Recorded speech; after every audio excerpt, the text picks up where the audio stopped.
Bonjour, moi je suis Bérangère Chal, tout pareil, c'est-à-dire responsable du département non marchand, cabinet GVA Sémaphore. Véronique et moi-même faisons partie d'un groupement qui s'appelle Différence et qui partage un certain nombre d'expériences, de compétences et notamment la partie du secteur non marchand.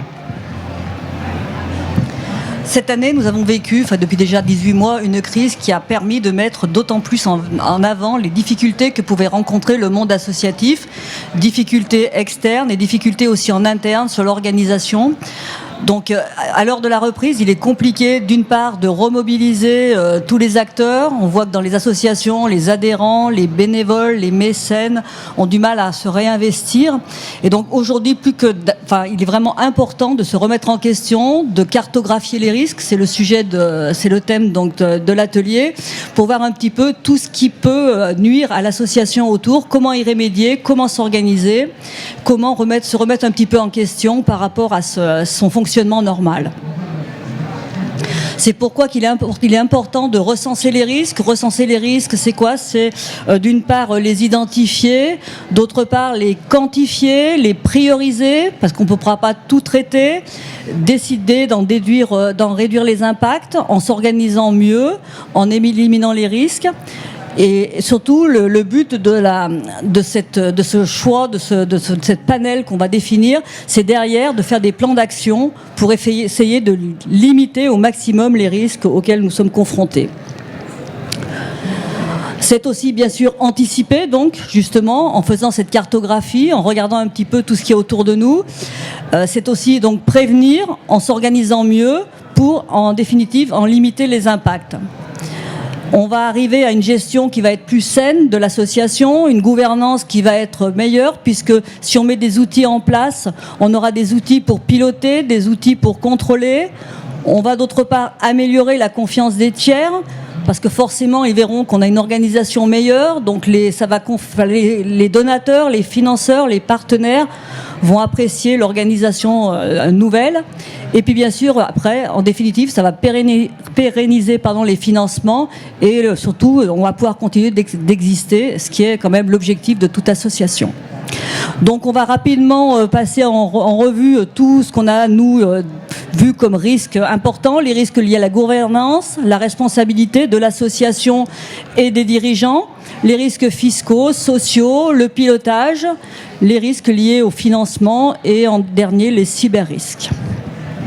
Bien, alors pour ce qui concerne les risques liés à la gouvernance, je vous rappelle qu'il est important, notamment en matière de délibération, de fixer un ordre du jour précis afin de permettre que l'Assemblée délibère valablement sur les points figurant à l'ordre du jour. Les modalités des délibérations et les conditions de vote sont fixées par les statuts ou le règlement intérieur. On a toujours la possibilité d'accorder plusieurs voix à certaines catégories d'adhérents. À défaut de précision statutaire, un membre égale une voix. Et on précisera aussi le mode de scrutin, à main levée, bulletin secret, vote par correspondance. Alors, pour ce qui concerne la crise sanitaire, les règles exceptionnelles et temporaires de convocation, d'information, de réunion et de délibération des assemblées et des CA ont été prolongées jusqu'au 30 septembre 2021. À date, aucune information n'est parue pour ce qui concerne ces règles après le 30 septembre. Donc là-dessus, il est important et nous vous recommandons de mettre à jour vos statuts pour prévoir, le cas échéant, les visioconférences, parce que c'est vrai qu'on s'est un peu habitué à tout ça. C'est toujours un peu pratique quand on n'arrive pas à réunir tout le monde. Les consultations écrites, les votes par correspondance pour tout ce qui concerne la tenue des bureaux CA-AG. Je rappelle que le quorum est un élément très important, à savoir que c'est le nombre minimum de membres présents ou représentés pour que l'Assemblée délibère valablement. Aucun quorum n'est imposé par la loi, mais très souvent il est prévu par les statuts. Donc lorsque quorum n'est pas respecté, n'est pas atteint, l'Assemblée doit être reportée. Je rappelle que le risque est, en cas d'assemblée irrégulière, la nullité, il y a nullité des décisions prises. Je rappelle également que l'annulation d'une assemblée est prévue expressément lorsqu'il y a défaut de nomination d'un commissaire aux comptes. Bon, les seuils, donc 153 000 € de subventions publiques ou de dons ouvrant droit à avantage fiscal. Et pour ce qui concerne les associations qui ont une activité économique, bon, les deux des trois critères suivants que vous avez présentés à l'écran et des cas particuliers prévus par la loi. Là-dessus, j'attire votre attention sur le commissaire aux comptes suppléant, puisque désormais, il n'est plus nécessaire légalement. Mais il faut bien vérifier que dans les statuts, il n'est pas prévu de commissaire aux comptes suppléant. Alors, pour ce qui concerne les délibérations, je rappelle qu'il faut absolument établir une feuille de présence, bon, à émarger ou trouver des solutions pour les visios, afin d'apporter la preuve de la régularité de l'Assemblée. Vérifier en amont que le quorum est atteint, ça j'en ai déjà parlé. Vérifier que les membres votants sont à jour de leur cotisation, parce que très souvent, si on ne paye pas, on ne peut pas voter. Convoquer les délais convoqués dans les délais fixés par les statuts, parce qu'encore une fois, en cas de non-respect, les décisions peuvent être annulées. Les statuts des associations déclarées, donc s'il y a modification statutaire, je rappelle qu'il faut absolument déclarer cette modification à la préfecture dans un délai de 3 mois. Même chose pour les changements dans l'administration de l'association, publication obligatoire. À compter du 26 août 2021, il faut aussi publier ses comptes annuels et le rapport du CAC sur le site de la DILA, car désormais, en cas de défaut de publication, une sanction est prévue, à savoir une amende de 9 000 € et la possibilité pour le préfet de saisir le juge pour astreindre à publier les comptes. Depuis le 1er janvier 2020, ce dépôt est gratuit et si vous êtes soumis à un commissaire aux comptes, pour ce qui concerne les AGP, les associations qui font appel à la générosité publique, le CAC devra vérifier que ces comptes ont bien été publiés. On va aborder maintenant le problème de la responsabilité de l'association et du dirigeant. Alors la responsabilité, elle est engagée forcément d'une part par l'association elle-même et par les dirigeants de l'association. Un rappel, le document le plus important qui fait foi pour l'association, la création de l'association, ce sont les statuts.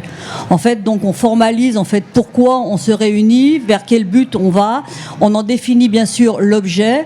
Alors, à savoir que l'objet, régulièrement aussi, il faut des fois se poser la question, si on a des statuts qui sont un petit peu anciens, revoir ces objets. Alors, on l'a fait pas mal avec la nouvelle annexe maintenant du nouveau plan comptable, puisque cette année, il a fallu retravailler là-dessus.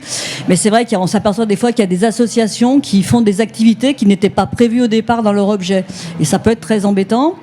La définition donc aussi du fonctionnement, les règles communes à tous les membres de l'association. C'est un texte de référence en cas de désaccord. Alors les statuts sont déposés donc du coup à la préfecture et c'est ce qui en fait qui fait la création d'une personne morale et c'est cette personne morale qui peut être après donc qui a la responsabilité de l'association. Vas-y, passe. Donc du coup l'association étant donc une personne morale, elle est comme une personne physique aussi, donc responsable des dommages qu'elle cause. Donc il y a la responsabilité civile, l'obligation de réparer un dommage ou un préjudice causé. Ce dommage peut être matériel, corporel ou d'ordre moral, et la réparation est pécuniaire. On peut donc du coup prendre une assurance en responsabilité civile pour couvrir ces risques.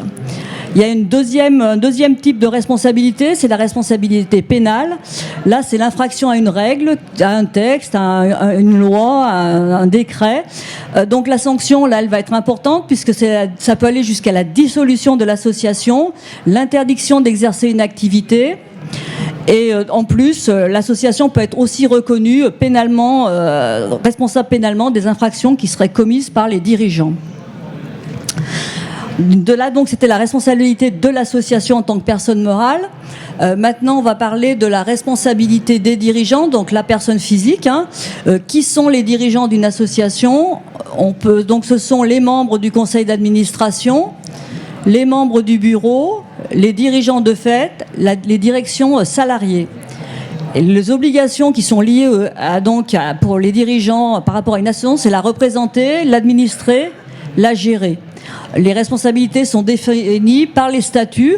Alors on a des fois des statuts qui précisent pas tout, mais souvent il y a un règlement intérieur qui permet d'affiner un petit peu. C'est comme les statuts, c'est un peu lourd à changer. Il faut des assemblées générales extraordinaires. Souvent on met un règlement où là on peut plus facilement réajuster des choses et compléter. La responsabilité du dirigeant, eh bien, du coup, elle peut être aussi civile, bien sûr, en cas de faute de gestion, de faute personnelle. Elle peut être pénale. On se retrouve par rapport effectivement à un texte qui ne serait pas respecté. Donc ça peut être effectivement une infraction fiscale, sociale, pénale, etc. Une responsabilité financière. Donc en cas de faute de gestion, alors là c'est très important parce que les dirigeants peuvent être amenés à combler le passif sur leur propre denier. S'il est prouvé qu'il y a vraiment des fautes dans la gestion de l'association. Donc la responsabilité des dirigeants, là, va très loin. Et la responsabilité morale, alors là, il n'y a pas de cadre juridique précis, en fait. Mais voilà, ça peut, il y a pas que l'image, l'éthique, enfin, il y a plein de choses qui peuvent, éventuellement... Alors, nos recommandations... Alors d'une part, si on ne sait pas faire tout seul, se faire accompagner, ne pas hésiter à remonter si vous dépendez d'un organisme où vous êtes affilié, une fédération, voilà. Donc se rapprocher de ces organismes, se rapprocher aussi des structures locales. Souvent localement, il y a des structures qui accompagnent les associations, donc pour leur demander l'avis, ou bien un cabinet d'expertise comptable. Et il faut bien avoir à l'esprit que du coup, comme les statuts sont importants dans la responsabilité, il faut régulièrement les réviser pour qu'ils soient le plus près possible en fait du fonctionnement de l'association. C'est-à-dire que pas dire qu'on a 4 conseils d'administration dans l'année, si en réalité on en fait un, essayer d'être vraiment et surtout de les toiletter régulièrement parce qu'on s'aperçoit qu'on a souvent des très vieux statuts. Et puis donc de remettre aussi en adéquation, ce que je vous disais tout à l'heure, le projet associatif qui peut évoluer au cours des années. Et puis donc faire le point avec ses assurances aussi. Pas oublier que si on est assuré pour une activité et si un jour on fait quelque chose d'un peu particulier, une opération avec plein de personnes, bien prendre contact avec son assureur pour voir si on est toujours bien assuré. Bien, je vais désormais m'attacher à vous exposer rapidement, même si les slides sont un peu plus longs que prévu, les risques fiscaux. Alors, je rappelle juste que le principe est qu'une association n'est pas fiscalisée, mais que désormais, de plus en plus, pour continuer à poursuivre son objet social, elle développe une activité lucrative. Donc là-dessus, j'attire votre attention, enfin nous attirons votre attention sur le respect des plafonds autorisés au titre de la rémunération des dirigeants. Et également qu'un directeur salarié peut être requalifié en dirigeant de fait en l'absence de conseil d'administration.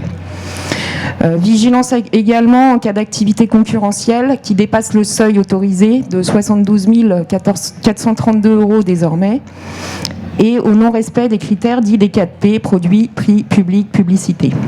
La bonne pratique, c'est quoi ? C'est sectoriser, voire filialiser les activités lucratives. Alors, en cas de dépassement du seuil de 72 000 €, je vous rappelle que il est obligatoire de fournir un fichier des écritures comptables pour les comptabilités informatisées, notamment en cas de contrôle fiscal. Qu'il est important d'utiliser également un système de caisse sécurisé depuis le 1er janvier 2018 pour les opérations réalisées avec les particuliers.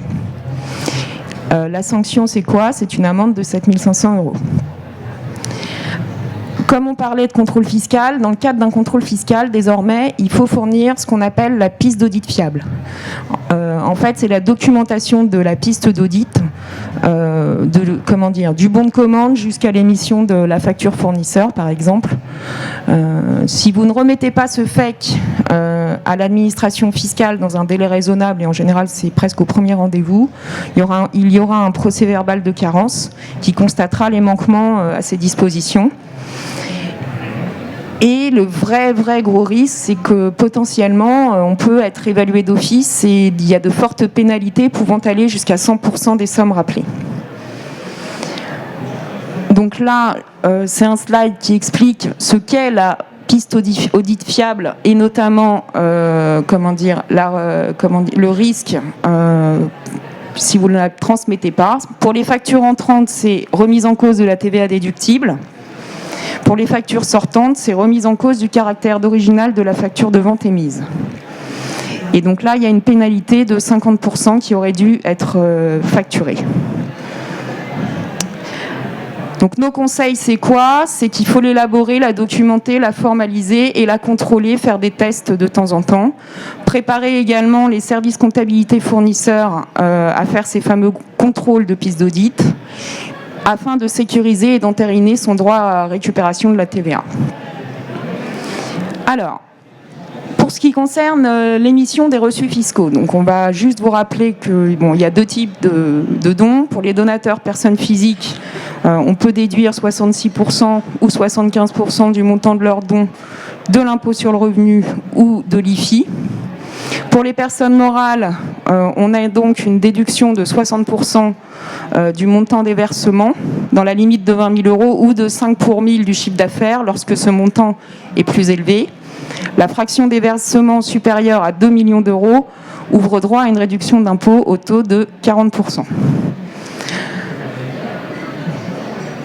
Alors, attention, parce que seuls peuvent émettre des reçus fiscaux les œuvres ou organismes d'intérêt général, fondations ou ARUP, établissements d'enseignement supérieur ou artistique, publics ou privés d'intérêt général et à but non lucratif, les établissements d'enseignement supérieur consulaire, les fondations universitaires ou partenariales, les fondations d'entreprise, etc. Là, nous vous recommandons d'effectuer une demande de rescrit fiscal afin de pouvoir justifier de l'intérêt général.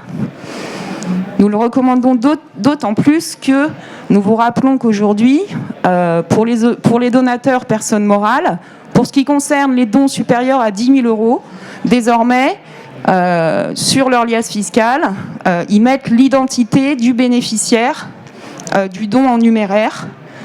Voilà. Et que si tel n'est pas le cas, il y a une sanction de 1 500 € en cas de défaut de déclaration. Là-dessus, il y a une nouveauté qui provient d'une loi du 24 août 2021, c'est que désormais, les entreprises donatrices, pour bénéficier de cette fameuse réduction d'impôt en faveur du mécénat, devront, pour les versements effectués à compter du 1er janvier 2022, être en mesure de présenter à la demande de l'administration les pièces justificatives qui répondront à un modèle fixé par l'administration qui atteste de la réalité de leurs dons et versements.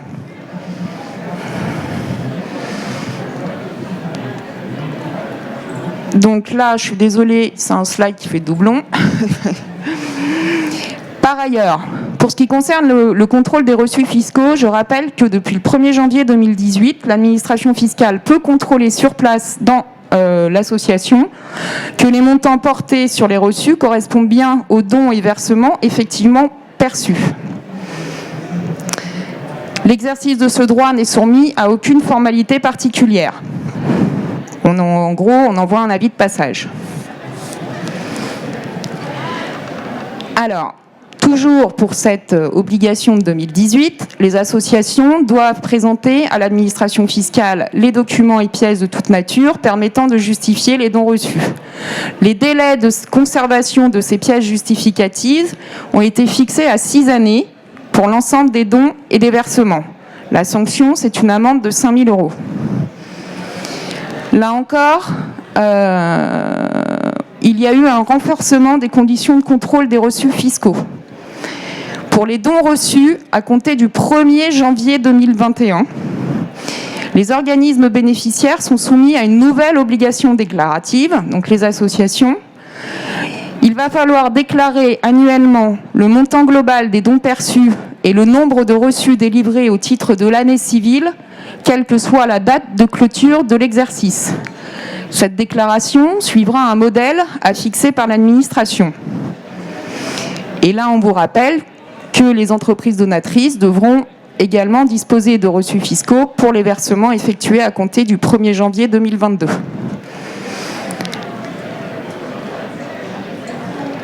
Alors, la loi de 2018 prévoyait un contrôle de concordance. Désormais, il y a un contrôle de fond également. Le vérificateur pourra contrôler la régularité de la délivrance des reçus, les attestations par lesquelles l'organisme indique à un donateur qu'il est en droit de bénéficier des réductions.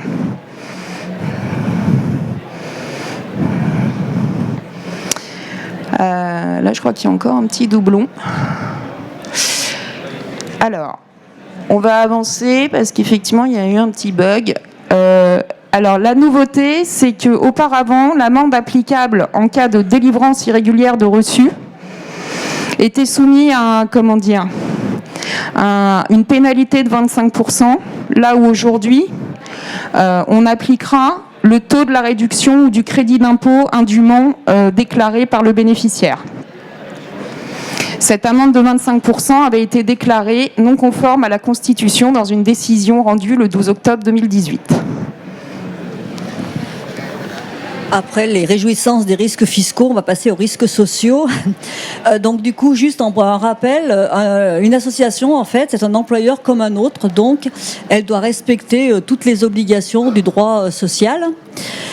C'est un petit peu compliqué parfois dans les associations parce que du coup, elles peuvent être petites et ne pas avoir vraiment une personne qui est dédiée à la fonction de ressources humaines ou ne pas avoir une vraie professionnelle. Donc c'est vrai que les risques sont d'autant plus grands.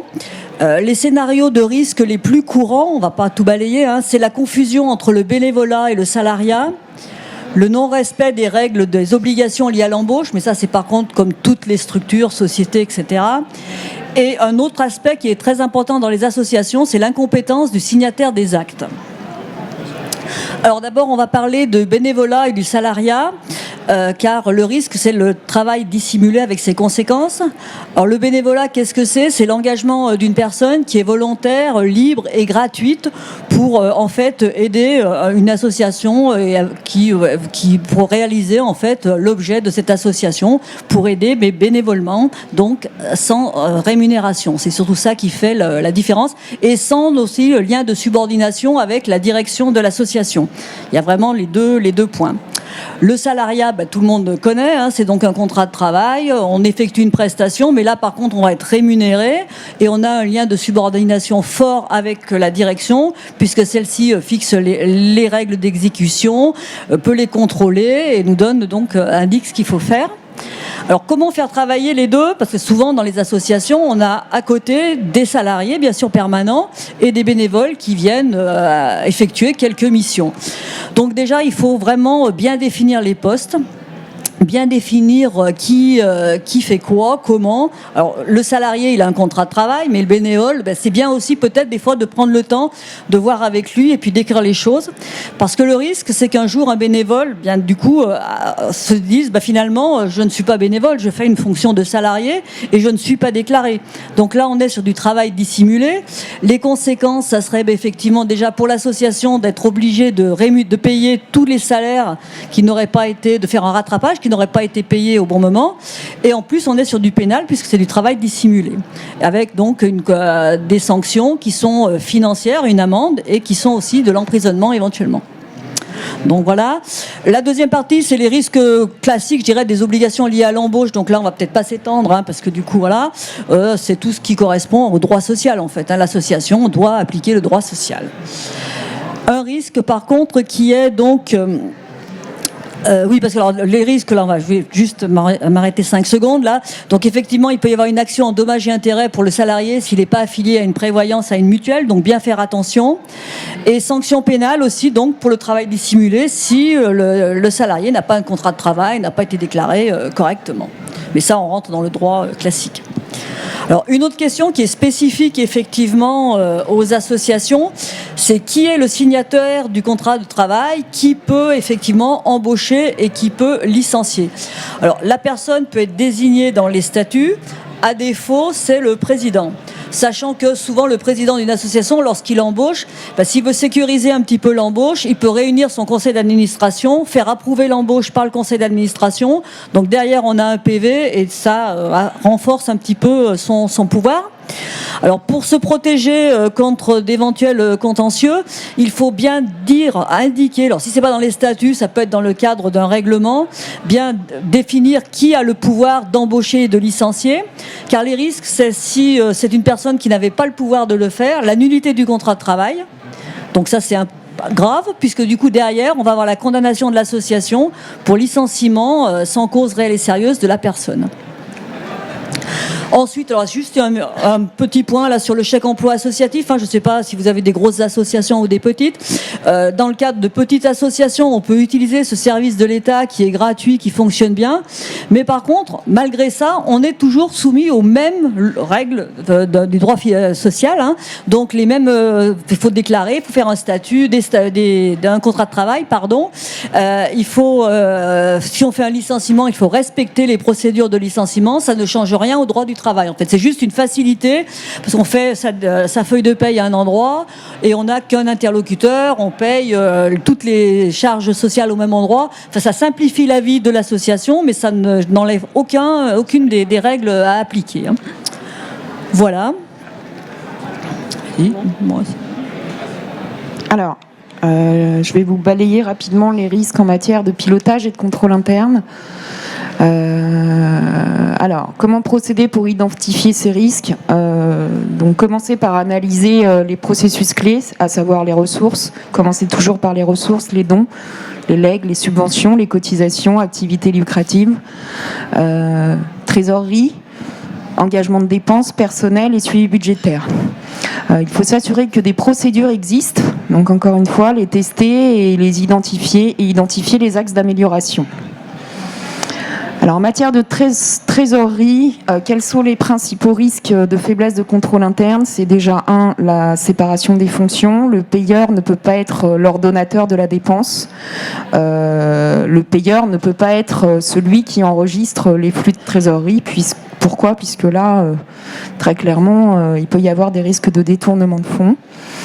Il convient également de vérifier les signataires bancaires, notamment en cas de mouvement de personnes habilitées à signer, que ce soit au sein du conseil, enfin le trésorier, le président, ou au sein de l'équipe permanente.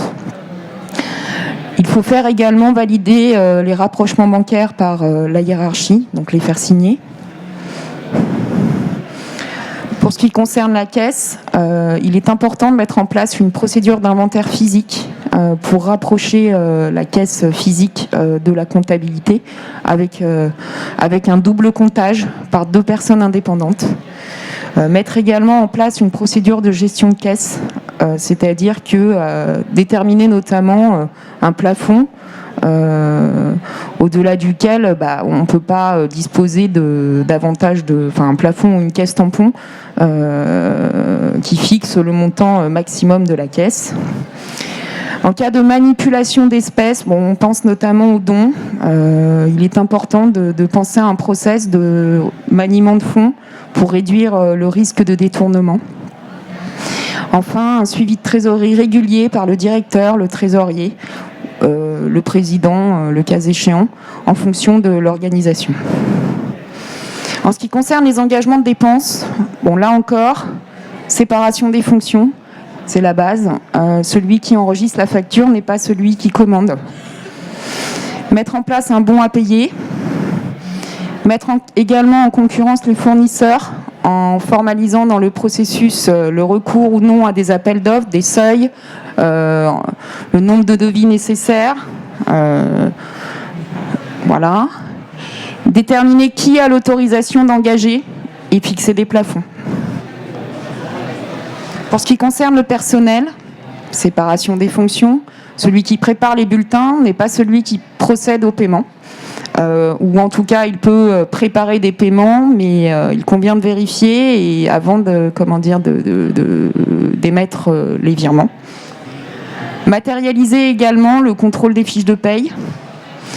Vérifier la liste des virements avec les fiches de paye et les contrats actifs. Ça c'est essentiellement pour les grosses organisations. Et suivre également les avances au personnel. Toujours sur le personnel, il faut être vigilant sur le respect des contrats avec la législation, la convention collective, les salaires minimums, être attentif à la multiplication des CDD pour éviter les risques de litige et des requalifications en contrat à durée indéterminée en cas de contentieux avec le salarié.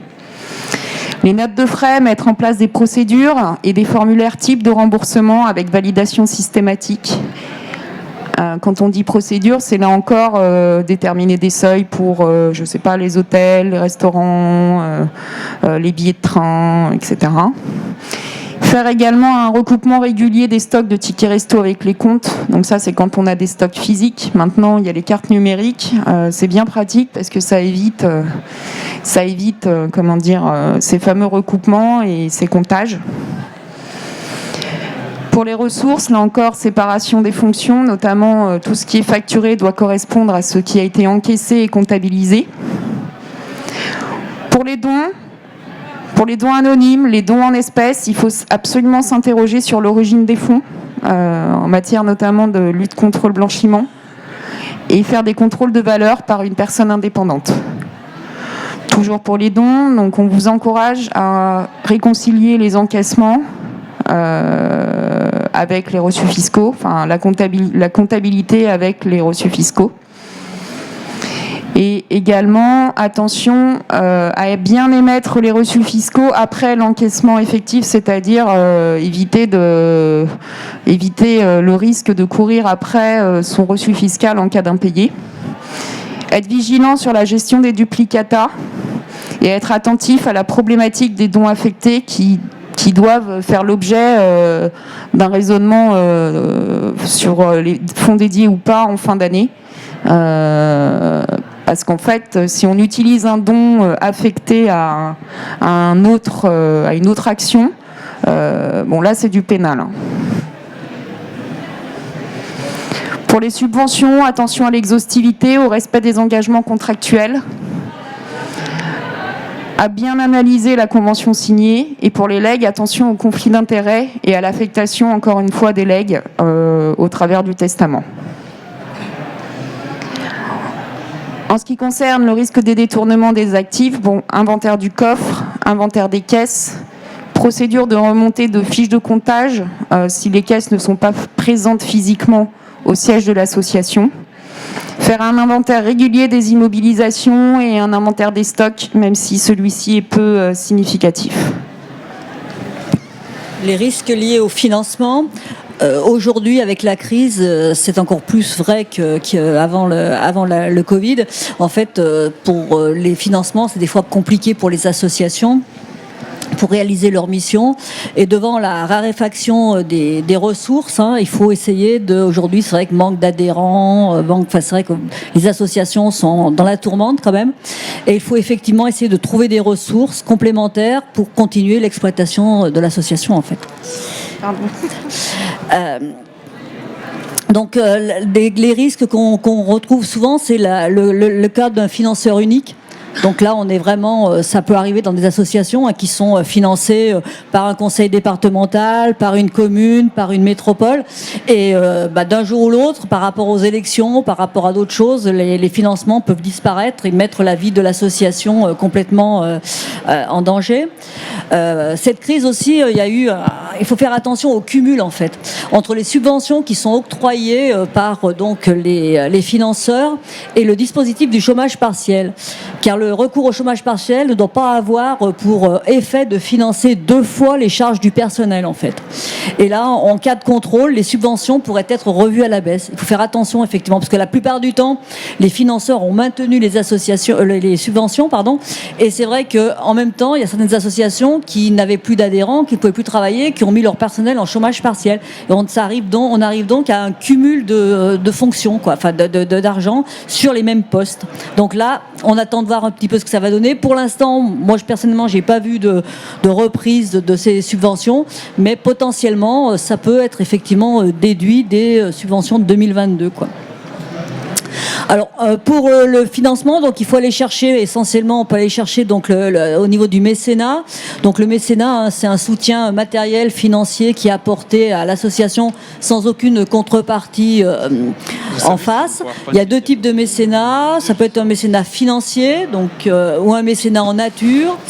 Ça peut être un don de mobilier, d'immobilier, ou un mécénat, ce qu'on appelle un mécénat de compétences, avec mise à disposition de personnel pour, par exemple, faire la fonction RH, faire une fonction administrative, voilà.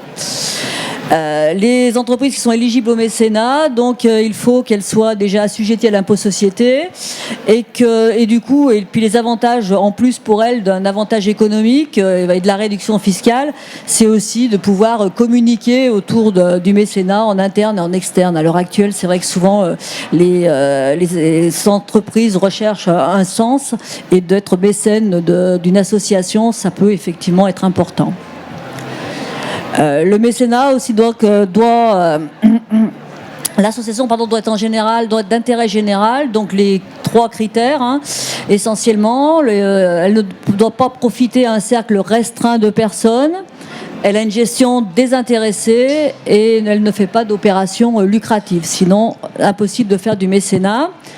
Alors, en face de ça, on a du sponsoring. Alors, sponsoring, c'est un soutien matériel aussi, financier, à une association ou à une manifestation. Mais là, par contre, on a une véritable contrepartie. L'association doit s'engager à fournir une prestation de communication ou de publicité.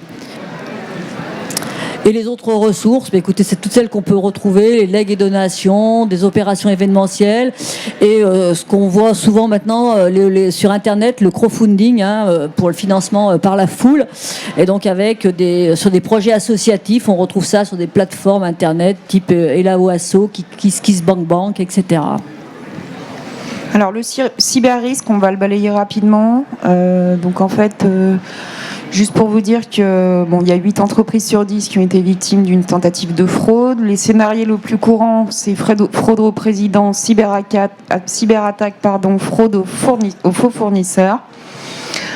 Là, je vais passer vite parce que je crois qu'on est un peu en retard. Et là, c'était juste un slide pour vous rappeler les liens utiles avec les plateformes gouvernementales et le guide des bonnes pratiques en cas de cyberattaque qui est accessible gratuitement sur le lien qui vous est présenté. On a terminé et on vous donne rendez-vous sur le stand 126 si vous souhaitez récupérer les supports. Voilà. Ou nous poser des questions. Exactement. Merci.